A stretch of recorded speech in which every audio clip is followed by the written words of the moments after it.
अरे सलीम अंकल, कैसे हैं आप? और बेटा, अम्मी अब्बू कैसे हैं? First class uncle. उम्रे से परसों वापस आ रही है। ये लीजिए घर का किराया। बेटा वो दरअसल ये घर हम बेचना चाहते हैं। लेकिन इस घर से तो हमारी बहुत यादें जुड़ी हैं। तो बेटा कुछ इंतजाम करके खरीद क्यों नहीं लेते? जब अपनों ने साथ निभाया, आशियाना बनाया।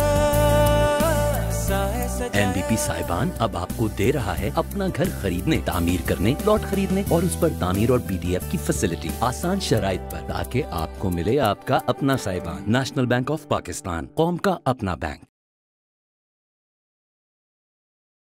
तर्जुमान पाक बहरिया के मुताबिक chief of the naval staff admiral Zafar Mahmood Abbasi ने पाक बहरे की जारी जंगी मश्क सीप स्पार्क साहिली तनसीबात का दौरा और मिसाइल फायरिंग का मुशाहिदा किया और गवादर, तुरबत और उमाड़ा में ऑपरेशनल तैयारियों का मुआयना किया।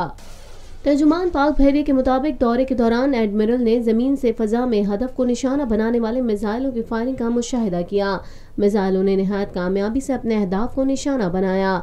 अमीर अल बहर को साहिली तनसीबात के दौरे के दौरान मश्क की ताज़ा तरीन सूरत हाल पर ब्रीफिंग्स भी दी गईं। Chief of the naval staff ने अपने दौरे में अफसरान और जवानों की पेशेवराना सलाहियतों को सराहा और ऑपरेशनल तैयारियों पर इत्मीनान का इजहार किया। Chief of the naval staff admiral Zafar Mahmood Abbasi ने इस मौके पर कहा कि पाक बहरिया सी पैक समेत पाकिस्तान के समंदरी मुफादात के तहफ़्फ़ुज़ के लिए पुरअज़्म है। पाक बहरिया किसी भी किस्म की जारियत का भरपूर जवाब देने की सलाहियत रखती है। पाकिस्तान में पहली मर्तबा हालात हाजरा के मुख्तसर मगर जामे प्रोग्राम्स, खबरों, तबसरों के अलावा दीगर समाजी, तिजारती, सकाफती, तफरीही, मालूमाती, मजहबी, तालीमी, सेहत और बच्चों के प्रोग्राम्स सिर्फ TNN TV पर।